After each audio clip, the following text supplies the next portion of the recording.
यादव एक बार फिर आपके साथ लाइव जुड़ चुका हूँ। जैसा कि आप सभी जानते हैं, हमारे समाज के बीच में जो हम खा रहे हैं सब जहर खा रहे हैं। जहर इन द सेंस कि जो भी हम खा रहे हैं, सब्जी खा रहे हैं, फल खा रहे हैं, सभी जो है दवाइयों से तैयार किए जा रहे हैं और उनमें दवाई लगती है तो हमारे शरीर के बीच में अलग अलग तरह की बीमारियां पैदा हो जाती हैं। तो आज हम जो है जहर मुक्त किस तरह से हम उन फलों को बनाएं और किस तरह से हम उन फलों को ऑर्गेनिक की तरफ लेकर जाएं। हमारे साथ में एक भाई साहब जुड़े हैं, उनसे बातचीत करना चाहेंगे कि वो किस तरह की हमें जानकारी देंगे। सर नमस्कार। नमस्कार सर क्या जानकारी देंगे? सबसे पहले तो आपका बहुत बहुत धन्यवाद। आप जो इतने बढ़िया प्रोग्राम को फार्मर्स के बीच में ले जाने का प्रयास कर रहे हैं। मैं डॉक्टर मेघराज सिंह पंवार HAU का विद्यार्थी रहा हूं और मैं 2009 से जहर मुक्त खेती पे काम कर रहा हूं। हमारी जो कंपनी है USA की कंपनी है और ये फार्मर के हित के लिए नेचुरल प्रोडक्ट, प्लांट से प्लांट के लिए तैयार किए हुए प्रोडक्ट हम दे रहे हैं। और जो फार्मर हमारे साथ जुड़े हुए हैं उन फार्मरों ने महसूस किया अभी किसी भी तरह के केमिकल के बगैर हमें खेती कर सकते हैं, बढ़िया पैदावार ले सकते हैं, किसी भी तरह के तनाव को हम खत्म कर सकते हैं। तो उसमें आप देख सकते हैं कि ये हमने स्लोगन भी बनाया है, जहर मुक्त खेती, भारत एक स्वस्थ भविष्य की ओर।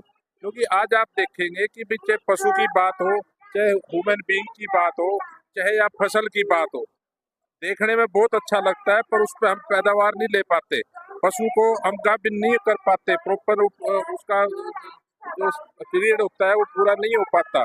और सेम आदमियों में होता है कि बच्चा समय से पहले गिर जाता है या दिक्कत होती है। ये सिर्फ हमारा खान पान जो चेंज हो गया है।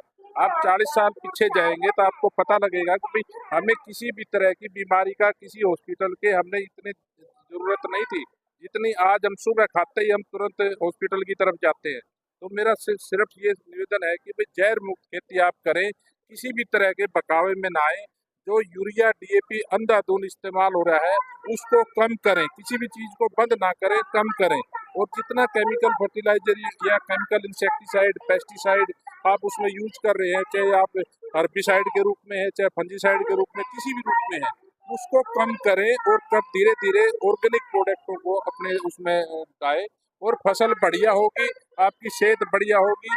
आप कम से कम जो पशु चारा खाता है उसमें जहर बिल्कुल ना डालें, क्योंकि कई बार क्या होता है कि भाई जो पशु खाएगा, हम वो दूध भी तो हमने पीना है।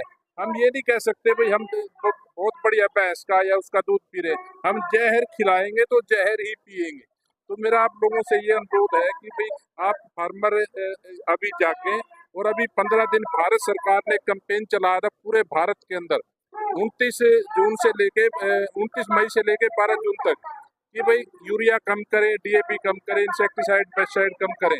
तो उस दिशा में लोगों का रुझान बढ़ना शुरू हुआ है। आज मैं काफी फार्मर से मिला हूँ तो उन्होंने बताया कि ये आने वाला समय जहर मुक्त खेती का ही है, जितनी जल्दी जागेंगे उतना बढ़िया है। सर जहर मुक्त खेती के आप जानकारी दी आपने, लेकिन जहर मुक्त खेती किस तरह से करें, क्योंकि आजकल तो फसलों में अलग अलग तरह की बीमारी आ जाती है, अलग अलग तरह के कीड़े आ जाते हैं, तो उससे कैसे बचा जा सकता है? यस, बहुत बढ़िया सवाल है आपका।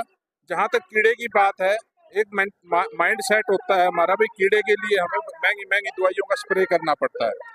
नीम ऑयल आता है, सबसे बेस्ट चीज है नीम ऑयल का, आप स्प्रे करें। नीम ऑयल जमींदार को करना नहीं आता, उसके रिजल्ट इसलिए नहीं मिल पाते उसको क्योंकि नीम ऑयल को पहले थोड़ा गर्म पानी में मिक्स करके फिर बोर्ड में आप मिलाएं, आप उसका स्प्रे करें। 2-3 स्प्रे आपके 15 दिन के इंटरवल पर अगर आपकी किसी भी फसल में किसी भी तरह का कीड़ा हो आपका, वो सारे का सारा खत्म हो जाता है। आप और वो किसी भी तरह का कोई साइड इफेक्ट आपके प्लांट के ऊपर, फल के ऊपर, फ्रूट कहीं भी आपको नहीं करता। तो नीम ऑयल का आप इस्तेमाल करें इंसेक्टिसाइड की जगह, ये हमारा सुझाव है। दूसरी बात, अगर आपके कई 2 तरह के स्ट्रेस काम करते हैं, एक जैविक तनाव, एक अजैविक तनाव।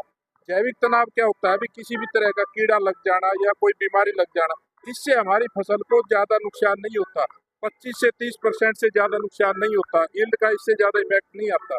पर एक होता है अजैविक तनाव, जिसमें ठंड पड़ जाना, गर्मी पड़ जाना, किसी भी तरह का तनाव जो हमारे बस में नहीं है, उससे 65 से 70% तक की हमारी पैदावार को प्रभावित करता है, जिसको हम सिर्फ और सिर्फ अपने न्यूट्रिशन प्रोडक्ट दे के ही कर सकते हैं।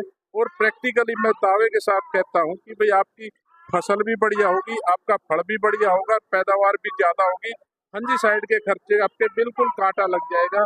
आप न्यूट्रिशन प्रोडक्ट का आप इस्तेमाल करें और किसी भी तरह के जहर को बढ़ावा ना दें। सर, जहर मुक्त खेती का आपने अभियान चलाया हुआ है, लेकिन कहीं ना कहीं किसान लोग हैं जो चाहते हैं कि जहर मुक्त खेती बने, लेकिन उनको गाइड करने वाला कोई नहीं है। यस तो इस तरह की आपकी टीम भी वर्क करती है? यस, हम इसमें काम कर रहे हैं और मैं आपको बताना चाहूँगा कि मेरी जो कंपनी है प्राइमरी बायो एग इनोवेशंस, ये दुनिया भर के, पूरी भारत की बात नहीं कर रहा, मैं पूरी दुनिया की बात कर रहा हूँ।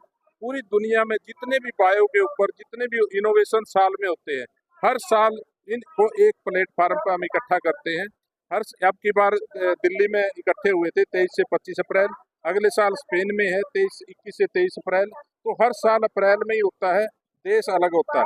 लास्ट ईयर यूएस में था, 26 लोग अपने यहाँ से पार्टिसिपेट करने गए थे, तो उन्होंने यहाँ आके लाभ लिया। तो जो लोग सीखना चाहते हैं, करना चाहते हैं, वो कर भी रहे हैं, पर मेजोरिटी अब भी ऐसी है, पर नहीं यार ठेके पर ले रखी है, कैसे होगा, वो एक यहाँ माइंड सेट है। अब मैं आपको ये कहता हूँ कि किसी भी चीज को आप बंद ना करें, पर कम करें। सबसे पहले जो रिकमेंडेड मात्रा से ज्यादा आप डालते हो उसको तुरंत बंद करें, उसकी कहीं जरूरत नहीं है। तो मेरा किसानों से यही है, घबराए नहीं, आप इसको शुरुआत करें, थोड़े से शुरुआत करें और एकदम से किसी चीज को बंद ना करके इसका शुरुआत करना। आप खुद महसूस करेंगे भाई वाकई सब सिस्टम चेंज हो रहा है और पैदावार भी बढ़ेगी और पैदावार आपकी भाव भी ज्यादा मिलेगा, दोनों में लाभ होगा। धन्यवाद सर। तो ये हमारे साथ डॉक्टर साहब थे जिन्होंने जहर मुक्त खेती पर हमें बहुत ही अच्छी जानकारी दी। तो हम भी यही अपने चैनल के माध्यम से अपील करना चाहेंगे कि जहर मुक्त खेती आप भी करें। आपको किसी तरह की जानकारी लेनी हो तो हम अपनी डिस्प्ले पे जो है डॉक्टर साहब का नंबर मेंशन कर देंगे, आप उनसे बातचीत कर सकते हैं। किसी भी तरह का सहयोग लेना है वो आप डॉक्टर साहब से ले सकते हैं। हम समय समय की खबर आप तक पहुंचाते रहते हैं। तब तक के लिए नमस्कार।